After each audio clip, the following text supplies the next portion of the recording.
Mirëmbrëma të gjithëve të nderuar teleshikues, jemi në mbrëmjen e parë për vitin 2018 dhe padyshim që në fokus do të jetë aktualiteti ashtu siç ka qenë edhe gjatë vitit 2017 në Repolitikës. E kemi nisur sonde për shkak pikërisht të zhvillimeve që lidhen me mandatet e dy deputetëve të hequra tashmë nga Komisioni Qendror i Zgjedhjeve. Nuk ka patur asnjë reagim nga asnjë nga partitë kryesore në vend, por reagimi kryesor ka ardhur si gjithnjë në këto raste vetëm nga Ambasada Amerikane në Tiranë, e cila ka përshëndetur vendimin e KQ-s. Por nuk do të merrem vetëm me këtë çështje, do të merremi edhe me ato që mund të jenë sfidat e politikës në vitin 2018. Së pari, do ta nisim me prezantimin e të ftuarve.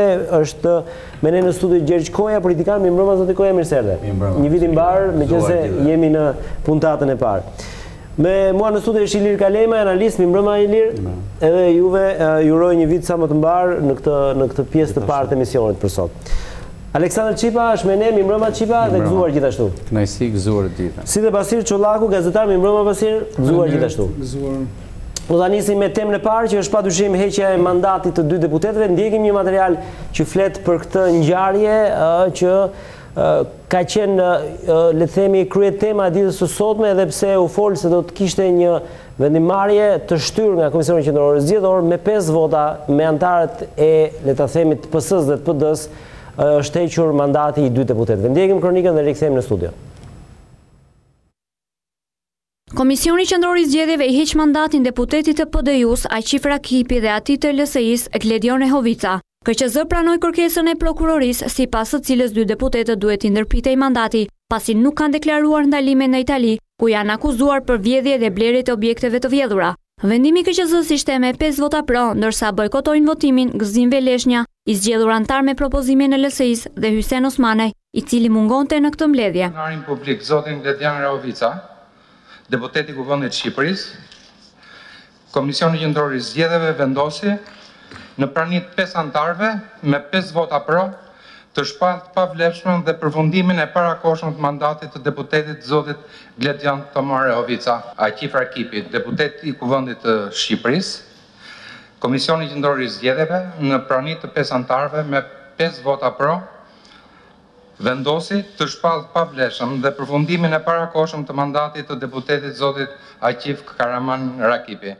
Avokatët e dy deputetëve, Theodori Sollaku si përfaqësuesi i Aqif Rakipit dhe Ardian Visha si përfaqësuesi i Rehovicës, kërkuan rrëzimin e kërkesës së prokurorisë si të pabazuar në prova dhe se klientët e tyre nuk janë as dënuar, por as dëbuar nga shtetet që parashikon ligji i dekriminalizimit. Kjo është një procedurë e rrezikshme, sepse nesër mund të jeni ju subjekti këtyre procedurave nëse dikush nuk do i pëlqej, nga politika apo nga faktorë tjerë. Prandaj do e lutesha që është rasti duhet të rrisni ndërgjegjës tuaj profesionale për të marrë një vendim vetëm të bazuar në ligj. Absolutisht nuk mundet dot të ndërpritet mandati njërit prej sovranëve të këtij vendit pa asnjë provë, pa asnjë akt, vetëm me aludim të karakterit më e pakta, siç thonë letrat e prokurorit, apo të karakterit 0 nga pikpamja e provëshmërisë përkatëse. Çështja që shkaktoi më shumë debat ishin informacionet e prokurorisë së përgjithshme për kreun e Bashkisë së Pogradecit, Eduard Kapri. Nëse ka qenë vetëm për elemente e migracionit, edhe në gjykimin tim nuk kishte përse ta deklaronte. Por ne duam të dinë shkakun dhe nuk ja kërkoj unë subjektit, ja kërkoj institucionit që ka detyrimin të bëjë verifikimin. Ai duhet të evidentonte shkakun e dëbimit. Nuk besoj që as ligji, as vendimi i jep tagër Komisionit Qendror të Zgjedhjeve të vlerësoj ose të bëj gjyqin aq më pak publik cilësisë së informacionit dhe të hetimit në këtë rast që bën prokuroria e përgjithshme. Ligji i dekriminalizimit ndërkaq u jep mundësi deputetëve që ta ankimojnë vendimin e marrë nga KQZ-ja, duke u drejtuar organeve të tjera të drejtësisë. Në rast se dy deputetët vendosin që ta ankimojnë vendimin e Komisionit Qendror të Zgjedhjeve, kjo do të ndodhë brenda 45 ditëve në vijim. Kjo pra ka qenë kronika që fliste për zhvillimin e ditës. Dy deputetët e kanë cilësuar absurd vendimin e KQZ-s, ndërkohë që siç e përmenda nuk ka asnjë reagim nga 3 partitë kryesore, vetëm reagimi i vetëm sot është deklarata e shkurtër e Ambasadës Amerikane, e cila mirëpret vendimin e sotëm nga KQZ për të hequr mandatet Aqif Rakipit dhe Gledion Rehovicës. Ky vendim është provë pozitive se procesi i dekriminalizimit filluar në dhjetor 2015 vazhdon në Shqipëri. Do të nisja me ju, Basir, besoj meqense e ke ndjekur çështjen e deputetëve që kanë qenë në një farë mënyrë në tagrin apo në ndjekin e këtij ligji, si ju duket dhe si e shpjegoni që politika e gjitha ka heshtur sot? Pse sipas jush? Edhe opozita e cila shpeshherë ka kërkuar ose është flamurtare e ligjit të dekriminalizimit. Do ishte mirë që kur merr një vendim gjykatës, edhe Komisioni Gjendor i Zgjedhjeve është në tagrin e një gjykate të shkallës parë, politikanët vërtet të heshtin dhe të presin vendimet e drejtësisë, t'i përcjellin ata dhe nëse kanë ankesa përkatëse t'ia çojnë në shkallëve të tjera të gjyqësorit, siç është apeli në këtë rast. Por ajo çfarë unë e shoh si heshtje të politikës është më tepër ky vendim është një farë çokës, sepse dosjet nga ajo që unë di të paktën janë më të rënda se sa pesha e lehtë që mbriti në Komisionin Qendror të Zgjedhjeve. Në politikë janë të tjerë emra, të tjerë personazhe të cilët kanë kushtuar me drejtsinë, kanë telashe me backgroundin e tyre penal, që brenda dhe jashtë vendit, dhe urojmë që serioziteti i ligjit të dekriminalizimit të vazhdojë, pavarësisht se cilës parti i përkasin politikanët që kanë të telashe, qofshin të majt apo të djathtë. Ata njerëz që kanë probleme drejtësie nuk e kanë vend as në sallën e kuvendit, as në administrat, as në sistemin gjyqësor, në sistemin e drejtësisë. Mirë është që të ketë një ndarje finale nga e shkuara kriminale e politikës, e lidhjeve të tyre me organizatat, me grupet, me njerëz që kanë bërë krime, kanë konsumuar vepra penale, cila do të qoftë shkalla e veprës që ata kanë konsumuar. Kjo ndarje duhet bërë përfundimtare nëse Shqipëria ka ndërmend ndonjëherë ta marrë seriozisht ligjin dhe bërjen e drejtësisë dhe integrimin e saj në bashkësinë në familjen e madhe europiane. Ky është rasti i mirë. A është ky fillimi? Unë jam sërish skeptik. Jo, pse vetëm fillimi, se nuk është herë e parë që heqin mandatet deputetëve. Ka një gjë, më duket si një lloj skedine si ndeshje e paramenduar, po diskutonim diçka sportive më herët. Shpeshherë ata që kanë telashe më të mëdha shesin në peshat e lehta. Sepse edhe këto deputetë që kanë qenë në parlament janë mbajtur mend thjesht kur janë diskutuar për problemet e tyre me drejtsinë. Jo për ose kanë qenë në datat zgjedhore, ndoshta kanë qenë me peshë më të rëndë se kryetarët e partive. Ata kanë qenë lojtarët e fortë në terren, që kanë mbledhur vota, kanë grumbulluar, kanë bërë në idim, nuk është sekret se cila është pesha e tyre në të diellat e datës së zgjedhjeve. Janë më të kërkuar, po ti shohësh tabulatet e telefonave të tyre me kryetarët e partive dhe me shefët politik, kanë thirrje më të shumta në atë muaj elektoral, këta e kanë me eporët e tyre politik. Sepse bereqeti elektoral që ata kanë sjellë tek partitë është vërtet për te një individi, për te një mandati. Dhe kjo pastaj nxjerr dhe fijet e tjera të cilat kanë qenë lidhje, të cilat është ndikimi, cili është më saktë investimi, por unë them që ky është një lloj çoke ndoshta për të ndalur. A do të shkuar më thellë, a do të shkojmë, do të jemi më transparent me gjërat që kanë brenda dosjet, jo vetëm për këto personë që janë larguar, edhe të tjerë më herët, ata që janë në diskutim dhe ata që i kanë në pritshmëri dosjet. Këtë e shoh pak me dyshim sepse kjo nuk është dosje e vjetër. Ky vendim i sotëm mund të ishte marrë më herët. Të dy deputetët kanë qenë edhe në mandatet e mëparshme, në 4 vjeçarin e mëparshëm. Ngjarja është e 98-s. Këto institucione që pothuajse këto drejtues institucionesh që kemi sot, këto prokuror, gjyqtar, oficer policie, drejtues, është thuajse i njëjti sistem. Dhe ky informacion unë nuk besoj se është një sekret që kemi marrë vesh pardje dhe sot kemi marrë vendimin.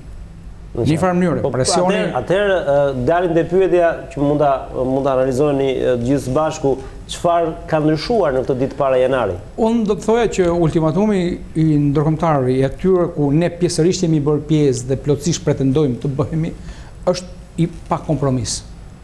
O të ndaheni ose qëndroni në hesapin tuaj. Mirë, se ta diskutojmë edhe në funksion të 3 liderëve kryesor të partive tona. Zoti Koja, ju si e gjykoni këtë vendimarrje të KQZ-s dhe çfarë do të thotë kjo për sa i përket politikës? Kjo vendimarrje tani më ishte e pritshme. Unë mendoj që është fillimi i fundit, i atij fundi që ishte paralajmëruar prej kohësh nga amerikanët, pra përfundimisht në Shqipëri tani më bjem në një mendje të gjithë që ka filluar të fryjë era amerikane. Era amerikane nuk do të ndalojë derisa të largohen gjithë ata që quhen peshë të mëdhenj edhe poshtë tyre të tjera, që është më lehtë për ata të tjerët. Akoma s'kan filluar peshë të mëdhenj, por era amerikane ka filluar të fryjë, është një herë e cila do ta kompletojë, da bëjë shembull Shqipërinë se si do ndahet malavita, korrupsioni dhe krimi nga jeta politike dhe nga jeta normale e njerëzve thjesht, do ta bëj jo eksperiment, do ta bëj Shqipërinë përfundimisht një model që do zbatohet mandej, besoj edhe në vende të tjera, do zbatohet edhe në Bullgari, edhe në Rumani, edhe në Poloni, ku janë vende që kanë shumë probleme me drejtësi, me çështje të tjera. Prandaj, Shqipëria është një gur themeli për të parë se si ndahesh nga malavita. Sapo ka nisur, unë e bindur të vazhdoj gjatë kjo histori. Është e parlemruar. Të gjithë ne besoj, jo vetëm këtë studio, po edhe shumë shqiptar tjerë, edhe analistë, edhe njerëz tjerë, profesionistë të mirë në fushat e tyre, besoj që bijem në një mendje, bijem dakord që nga mandati ose më saktë nga legjislatura në legjislaturë, niveli i parlamentarizmit në Shqipëri ka degraduar në nivele të fortish, në nivele banditësh, në nivele njerëzish me rekorde kriminale, në nivele njerëzish me rekorde hajdutërie në vendet e Bashkimit Evropian dhe vinë këtu për shkak se kanë para, varet si kanë bërë, për shkak se kanë fisna të mëdhenj njerëz shumë, nëpër ato lagjet e tyre, nëpër kuartieret e tyre etj. Sepse kolegët ata shumë qartë dhe shumë drejt, këta vinë dhe këto janë më të kërkuarit në kohën e zgjedhjeve, edhe vinë këtu ku vim. Në fakt nuk mund të jetë më ky parlamenti për profesion shqiptarët, në konceptin më të mirë.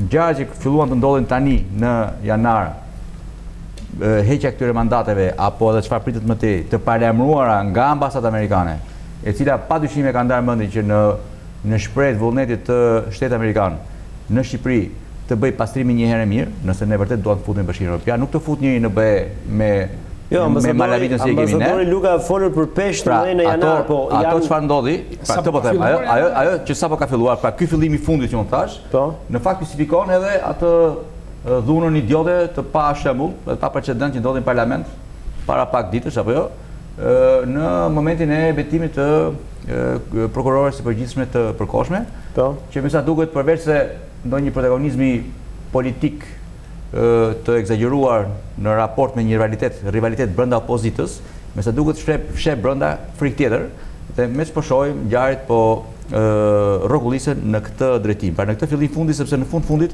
ky është një parlament që është shumë larg parlamentarizmit shqiptar. Jo ky, po flasim në përgjithësi për parlamentin shqiptar. E di çfarë ka thënë Edi Rama me 24 janart 97-s? Atëre kur ishte akoma pa ngrënë atë shkopin atë hekurin nga i regjimi atë kohë. 24 janar 97 ka thënë zgjedhja e intelektualit është për natyrë pa përputhje me realitetin e dhënë. E për këtë vështrimi i tij mbi këtë realitet, thotë, është ngaherë krejt i ndryshëm prej vështrimit politikanit, i cili nga ana vet kërkon të vërë dorë mbi realitetin duke u njësuar më parë me të. Intelektualit nuk kërkon vota se nuk i duhen, ai kërkon vërtetën. Tani po i ndam to dhe po rikthyem ke po rikthyen ke po more këtë deklarata ka përgjegjësi Rama që në këtë parlament me këtë parlament Rama ta them unë Rama me politikën që po bën, me mënyrën se si po orientohet, ka dalë fituar i madh me gjithë gjunafet që mund të ketë, ka dalë fituar i madh sepse o i ngeli dorë, o e mori flamurin dorë dhe nuk ja hoqi dot njëri të reformës drejtësi, të dekriminalizimit gjithë me radhë. Pra, Rama që ndroi shumë i qetë, priti çizmit i binte në fytyrë dhe të gjithë i dhan flamurin që ky njeri, ky kryeministri i këtij vendi po lufton për këtë dekriminalizim, po lufton për këtë reformë në drejtësi, po lufton për vettingu, po lufton për këtë kryeprokurorit të përgjithshëm përkohshëm në mënyrë që të vazhdojë dhe të hapet zinxhiri. Pati suport total ndërkombëtar dhe e ka, besoj bim dakord. Është i diskutueshëm. Në radh parë suporta i diskutueshëm. Amerikanët nuk duan për të bukur. Amerikanët do duan të mbështesin për politikën që bën. Dhe jemi në një moment që ai doli ju kthyet një deklaratë interesante para 20 viteve të zot Rama. Ne kemi deklarata më të reja. Deklaratat paraloshim që bënte berrofe publikisht që ky është i ndershëm i pastër i pa prekur njëri tjetër. Dhe si rezultim ju ktheva asaj deklarate sepse kërkova dhe thash që parlamentarizmi shqiptar do shkojë në ato nivele sepse thash nga mandati mandat ka degraduar për arsye nga më të ndryshme dhe u fut, domethënë degradimi i parlamentarizmit u fut në sistem Shqipëri. Dhe kjo është por ja ku jemi tash dhe po dalin në sistem. Unë thotë që ky e ka dalë mendjen, se ka dalë mendjen ky, po s'ka mendje të se le kusht ndaj mendje tjetër. Se po ta kishim lënë me mendje ndar, edhe parlamenti më parshëm, edhe ky. Unë evidentova edhe faktorin politik shqiptar, evidentova mbi të gjitha suportin dhe kërbaçin ndërkombëtar, sepse nuk të lën njëri më të hysh në BE, nëse vërtet kërkon me këtë Kazan si që është. Ndau nga Malavita, po patjetër, ndau nga Malavita, rrezo Kazanin, zhduk tepsin dhe jemi ndryshe. Kjo ka filluar të ndodhi, sapo ka nisur, po ne tash është fillimi i fundit. Kalemaj? Ju thatë në fillim që palët nuk folën politikisht, pra nuk u punonën në Ja, është një pyetje që ende kanë kaluar disa orë, asnjë parti nuk po flet për këtë. Unë e lexoj ndryshe. Unë mendoj që palët folën politikisht, sepse politikisht nuk flitet vetëm me verb, flitet edhe me aksion politik. Dhe të gjitha palët e përfshira aty, qoftë PS, LSI dhe Partia Demokratike, nëpërmjet votimit që ata bën, nëpërmjet përfaqësuesve të tyre në KQZ, ato folën politikisht. Ajo që të bën... Atëherë, ta bëjmë një sqarim, kanë votuar vetëm PS dhe PD, LSI nuk ka votuar, po. Po të më lini ta shtjelloj. Për mua kanë folur PS, PD, LSI. Kanë folur shumë qartë, madje edhe PDU, megjithëse nuk ishte përfaqësuar. Pse? Partia Demokratike ka folur nëpërmjet dekriminalizimit, që ndryshe nga sa tha zoti Koja, ka qenë një gjë të cilën e ka kampionuar, apo e ka marrë atë stafetën, Partia Demokratike, mund t'i japim këtë atribut si një iniciativë e cila rezultoi suksesshme nga gjithë korpusi i reformës drejtësisë, është i vetmi element i suksesshëm deri tash. Pjesa tjetër ngjelet për tu parë me KLP, me KLG, me SPAK, me të gjitha kanë ngelur kalendat greke si shoshpëja popullore. Pikërisht për këtë duhet të kishte një reagim nga Selia Blu. Sot pas. Pikërisht reagimi është nëpërmjet aktit politik, jo nëpërmjet verbit. Pra nuk flitet vetëm në deklarata zyrtare apo me konferenca për shtyp, flitet edhe nëpërmjet aksionit politik. Ata përfaqësuesit sot që ishin aty, ishin Partisë Demokratike, siç ishin dhe Partisë Socialiste, që votuan një zëri, pra me 5 vota pro, për heqjen e mandatit të 2 deputetëve, njëri të PDU-s dhe tjetri të LSI-s. Si foli LSI-a? LSI-a u të roq në pozicioni i saj më parshëm, kur i doli në mbrojtje, përfaqësuesit të saj, duke mos qenë prezent, ajo tha që unë po i bashkohem opozitës. Pra, në qoftë se LSI-a ka luajtur me ato flip-flopet e saj, her me leje dhe her pa leje me ato votimet këshillat bashkiak, her pro lalierit bashkisë dhe her kundra, në politikën e madhe, pra në politikën qendrore, është pozicionuar në kampin opozitar. Ishte koha dhe momentin që ta dëshmonte edhe me vot këtë gjë në KQZ dhe aty u pa qartë që u pozicionua në kampin opozitar. Pra në përputhje me atë që ka shpallur si linjë zyrtare të aksionit të saj dhe kryetaria aktuale. PDU nga ana tjetër, unë mendoj, tani ky është mendim personal, që Rama duke sakrifikuar ai qifrakipin e PDU-s, i cili përfaqëson një fraksion në këtë parti, në një farë mënyrë i riktheu partinë Shpëtimi i Drizit, sepse mendoj që intereson më shumë partia si e tillë se sa individi Rakipi i cili përfaqësonte, siç e thash, një fraksion brenda kësaj partie.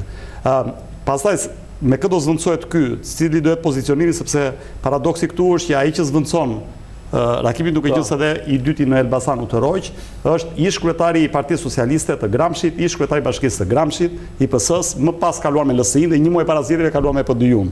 Këto janë gjëra që diskutohen pas skenave dhe pozicionimi tim me kartonin jeshil parlament pastaj do ngelet për të parë se kush është ujdia e radhës, por unë mendoj që ajo që u luajt sot në teatrin e KQZ-s ishte paragatuar në kuzhinën politike dhe unë mendoj që ata kanë folur politikisht të gjitha këto. Siç foli dhe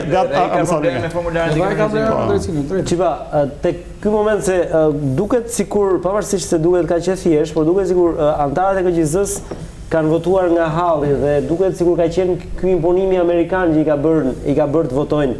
Pasi sot edhe dje edhe pardje është folur për një shtyrje të procesit. Madje vendimi nuk ka qenë kaq i pritshëm, siç thotë Kaleve, po për qarqet mediatike ka qenë surprizë vendimi sotëm. Ka pasur realisht një presion të madh amerikan për këtë vendimarrje? Unë prirem që të mos ta përfshim faktorin amerikan në çdo episod ditor që ndodh në skenën politike dhe në marrëdhënien midis institucioneve dhe protagonistëve politik të vendit. Po. Së pari për disa arsye. Unë mendoj që procesi i dekriminalizimit të politikës është një proces që nuk ka përmbajtjen dhe nuk ka regjinë e një fushate. Kushdo që e mendon këtë gjë, e ka gabim dhe jam i sigurt që ky proces do të shtrihet deri në definicionin e ndryshimit të elitës së përfaqësimit politik në Shqipëri. Pse e them këtë gjë? E them për disa arsye. Së pari, ne duhet jemi të kujdesshëm kur e konsiderojmë faktorin ndërkombëtar në Shqipëri. Nuk mund të flitet më për stilemat partnerët ndërkombëtar në Shqipëri. Faktori ndërkombëtar është aktor tashmë në Shqipëri, pas ndryshimeve kushtetuese dhe kryesisht pas implementimit të gjithë procesit të ashtu quajturit të vettingut, faktori ndërkombëtar, dhe kur them faktori kam parasysh përfaqësimet e dy kancelerive më të rëndësishme që janë të interesuar për standardizimin e jetës politike dhe jetës së përfaqësimit në Shqipëri, që do të thotë Shtetet e Bashkuara të Amerikës dhe Brukseli zyrtar. Si e them këtë? Ju e dini fort mirë, nëse sjellim në vëmendje të ashtu quajturën arkitekturë të sistemit të drejtësisë në Shqipëri, faktori ndërkombëtar përfaqësohet në vendimmarrje dhe në ndërhyrje eminente. Ç'do të thotë eminente? Sipas ndryshimeve kushtetuese, faktori ndërkombëtar ka të drejtën të iniciojë procese, si kundër edhe të votoj brenda proceseve. Dhe këto janë, natyrisht, dhe këto janë të përfshira sankcionuara në thelbin konstitucional të veprimit dhe të funksionit të sistemit të drejtësisë. Por kjo do thotë që ndryshon arketipin e të ashtu quajturës periudhë të tranzicionit, që do thotë palët në qeverisje kishin atributet e realizimit asaj që ne e kemi quajtur shtet kapje. Në fakt, ishte sistem kapje. Tani, është bërë ky arketip. Nuk janë më 3 aktorë dhe 3 palë që e kishin këtë sistem. Tashti janë më shumë se 4, do më thënë i bie diku te 5 aktorë. Kështu që duhet ta kuptojmë që kjo do të sjellë procese zinxhir. Tani procesi i 2 deputetëve është nisur nga këta 2 aktorë të po thoni? Unë kam një pikpamje për këtë, për të qenë më drejt edhe në raport me audiencën. Këto 2 deputetët kishin kohë që ishin me Më lejo ta përfundoj arsyetimin, unë nuk do të marr shumë kohë. Unë dua të jem shumë i sinqert me audiencën. Domethënë, unë preferoj të hyj në kategorinë e atyre gazetarëve komentonjës që arsyetimin e vet e ja përcjell audiencës dhe publikut kur ka tërësinë e fakteve. Ne nuk i kemi këtë. Unë personalisht më mungon dienia e kërkesës eksplicite të përcjellë nga prokuroria në Komisionin Qendror. Më mungon dienia për një dosje që ekziston dhe këtu është më i avantazhuar Basiri se sa unë, sepse është gazetar edhe i investigimit dhe hulumtimit gazetares. Ndërsa unë jam në planin tjetër dhe është zhanri im që e kam preferuar të zgjedh. Por politikisht dua ta interpretoj. Pse? Ne flasim për 2 deputet që i përkasin në skakierën politike, i përkasin 2 partive të vogla. Në kuptimin jo të vogla, po të rëndësishme, por në spektrin politik, për nga valenca e përfaqësimit parlamentar, janë partitë të vogla. Njëri është i LSI-s, tjetri është i PD-s. Ne jemi përgatitur propagandistisht dhe mediatikisht jemi përgatitur për peshqit e mëdhenj. Sepse kjo është mbajtur në fjalorin e artikulimit publik, pothuajse 3 muajt e fundit në mënyrën më të përditshme. Dhe unë nuk besoj që këtu kemi të bëjmë me rastin e peshqive të mëdhenj. Këtu besoj kjo do ishte naive ta mendonin.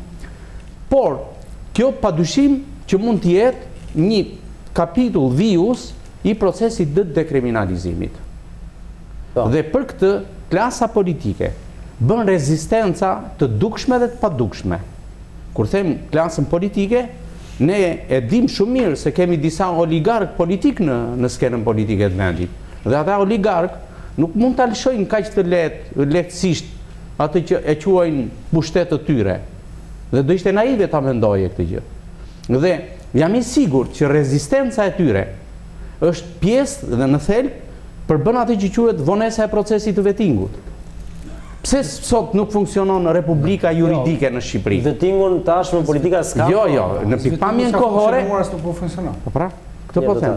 Po kush e pengon? Unë dhe Basiri e pengojnë këtë gjë. Po ta pengonim ne do kishte mërë punë vetingun.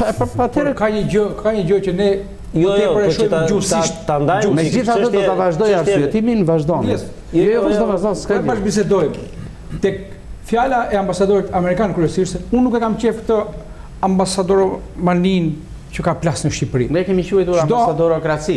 Çdo ambasador çohet mjes i kërcet një dush shkot apo prokurorit me radhë. Jo, çdo ambasador Basir ta saksojmë, nuk sot ishte i cili do shtet let jetë. Sot ishte ambasador italian, ishte më parë gjermani, pastaj amerikani. Ne me të gjitha këto vende, ne kemi një marrëdhënie qeveritare, secili prej tyre komunikon me ministrat përkatës. Unë nuk di rast që një nga ambasadorët tanë në vendet ku është i akredituar të takohet me prokurorin e vendit përkatës dhe t'i thot atij që këtë punë se ke bërë mirë, këtë punë ta bësh kështu. Më thoni një rast. Po se kuptoj ti pse ndodh kjo në Shqipëri. E kuptoj shumë mirë pse ndodh. Nëse këta ambasador kanë sinjale nga qeveritë e tyre se qeveria shqiptare, ministra përkatës nuk janë të besueshëm për informacionet që ata përcjellin dhe sjellin në Shqipëri, shumë mirë, le të na thonë dhe ne. Hapur këtë gjë. Ky është konspiracion. Jo krejt. Atëherë, fjala peshku i madh. Pse ti bim anash? Nëse ata kanë ndërmend të na bindin ne se lufta e peshqit të mëdhej, politikisht peshq të mëdhej do fillojmë presidenti, kryeministri, ish-kryeministri, kryetari i opozitës, këta janë peshqit e mëdhenj politik. Politik, po, e vërtet. Atëherë, nëse gjahu dhe shënjestra e drejtësisë, sipas informacioneve që ka partnerën, si thot kolegu Qipa, apo se këta informacion që kanë tani nuk bëjnë as i lek, mëse po të bënë do kishim mbaruar punë, se këtu i keni pas informacion dhe peshqit. Puna është që këtu, sipas me, peshku i jep urdhër peshkatarit, kur do vish më kapësh ose nuk do vish fare të më kapësh. Po, patjetër. Po. Ata nuk janë peshku i madh, ata janë vetë. Elaborojmë atë këtë debat, secili sipas natyrisht mendimit vet. Vim nga vim shkojmë prapë tek ambasador Romania. Do thotë që a ishin doset e vjetra? Po.